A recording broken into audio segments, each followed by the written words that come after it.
hablando de enfermedades reumáticas y bueno, un montón de cosas acá, doctor, ¿eh? Sí, O sea, estás aprendiendo también. estoy aprendiendo bastante. Sí, es muy importante la alimentación. ¿Y vos le recomendás trabajás con nutricionistas también? Porque ahora se Sí, estila, ¿no? incluso hay pacientes que piden Ya. ellos la dieta antiinflamatoria Sí. y generalmente lo que hacemos es derivar a la gente que se especializa en eso. Ya, porque es muy importante de saber que el tratamiento no solo es farmacológico, sino también nutricional y de actividad física, que son los pilares para todas las enfermedades, ¿no? Y el psicológico.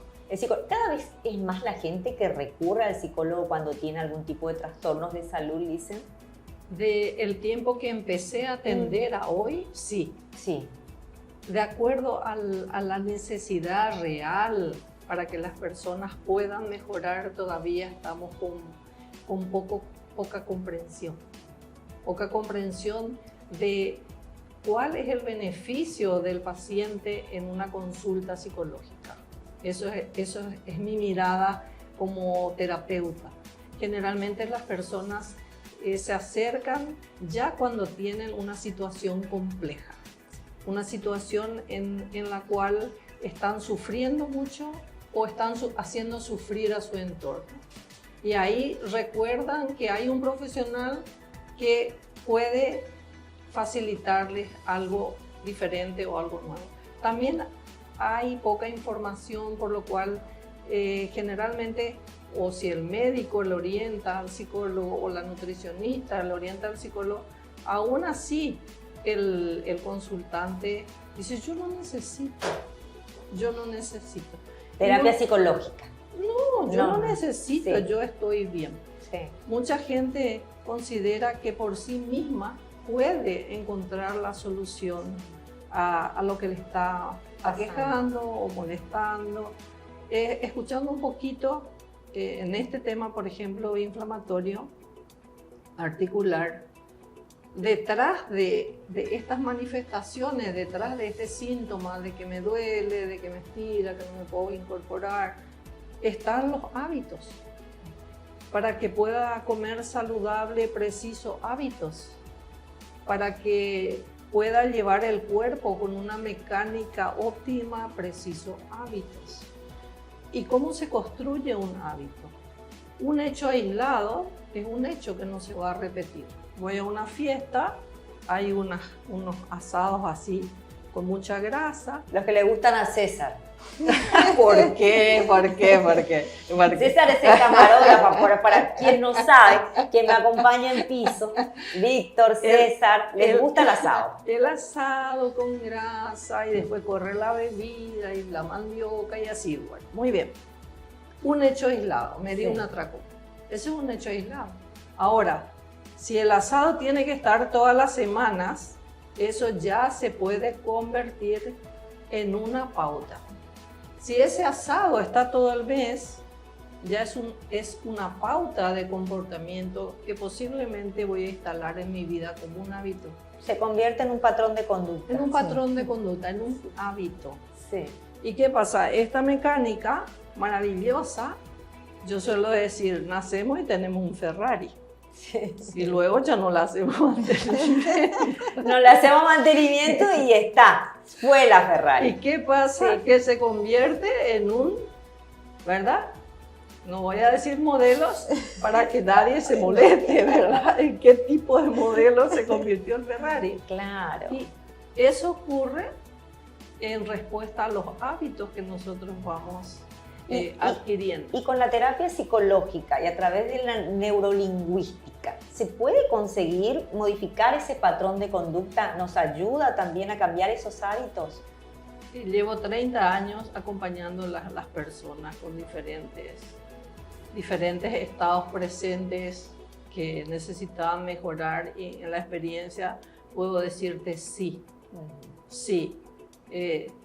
Si considero que no se puede cambiar, tendría que dedicarme a otra cosa. Qué importante. Y sobre todo que ya hay historia de los cambios para mejor en las personas. Y pueden ser cambios en lo que se trata de cómo nosotros comprendemos la mente. Precisamos saber que nosotros nos conectamos con las cosas de acuerdo a la percepción que tenemos de las cosas. No, lo que pasa es que si ahora no digo voy a olvidar y ella se ríe, le digo, no, vos tenés ahí tu memoria perfecta a la izquierda. Bueno, de acuerdo a cómo significo el mismo hecho, voy a responder al hecho. El hecho es el mismo. Y está la cultura de los significados. Porque llegamos en un tiempo que las bromas son todas referidas a las pérdidas.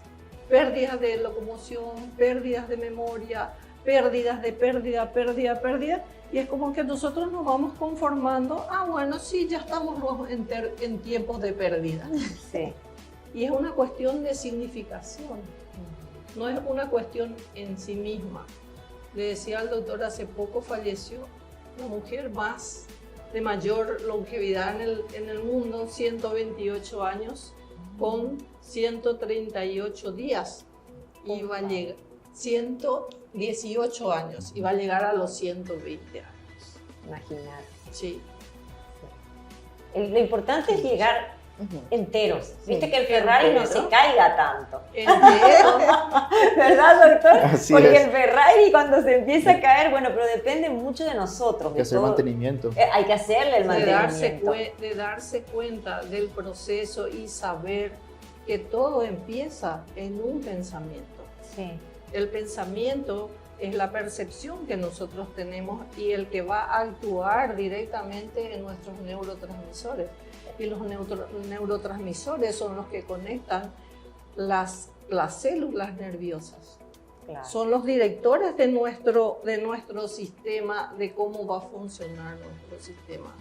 Porque esos neurotransmisores, a su vez, así como esta alimentación, influye en lo que es analgésico o lo que es inflamatorio, así también esos neurotransmisores generan una conexión con nuestras hormonas, serotonina, melatonina, oxitocina, es decir, que nosotros somos Productores de todo. maravilloso todo lo que Sí. está en nuestro sistema.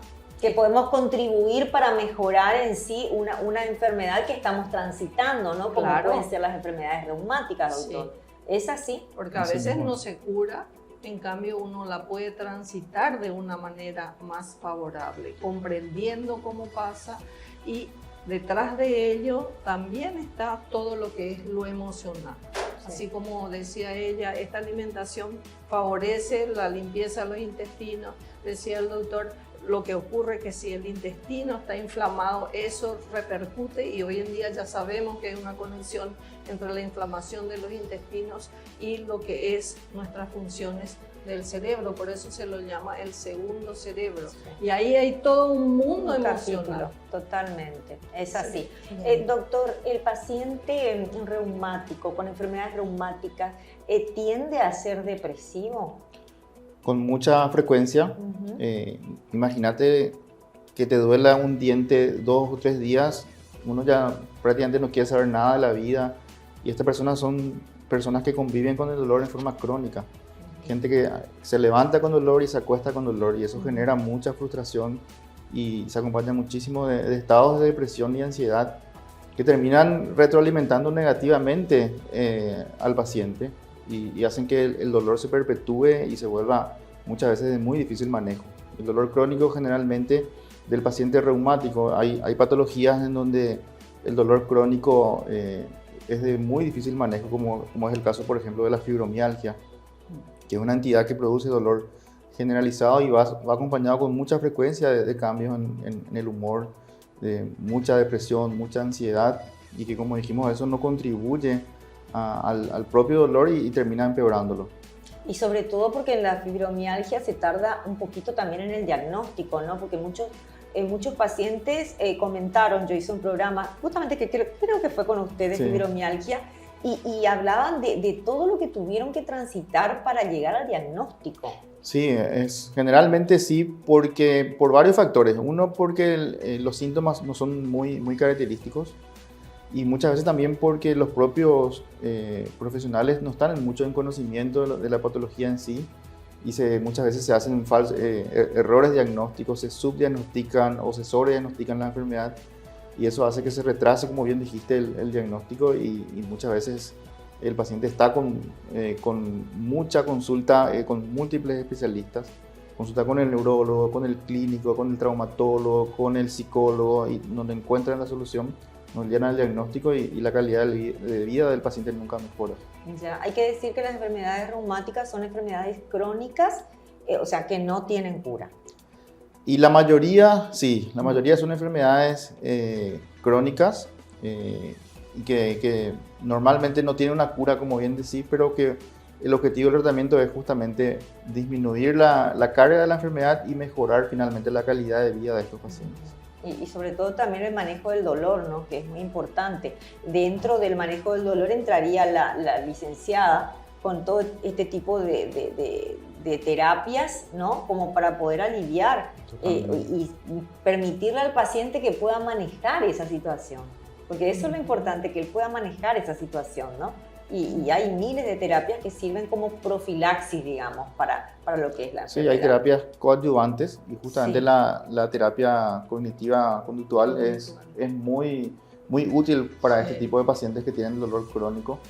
El dolor crónico realmente es un problema no solamente para la reumatología, sino para la medicina en general. El paciente con dolor crónico es un paciente que sufre mucho. Que sufren mucho, Sí. de hecho que sí. Bueno, me permiten, vamos a otra pausa ya para volver con el bloque final del programa y vamos a hablar ahí ya del tratamiento farmacológico que no hablamos. Queremos saber qué drogas existen en el mercado actualmente para el tratamiento de pacientes con enfermedades reumáticas y también las últimas recomendaciones de alimentación y la terapia psicológica, obviamente. Vamos al corte y ya volvemos.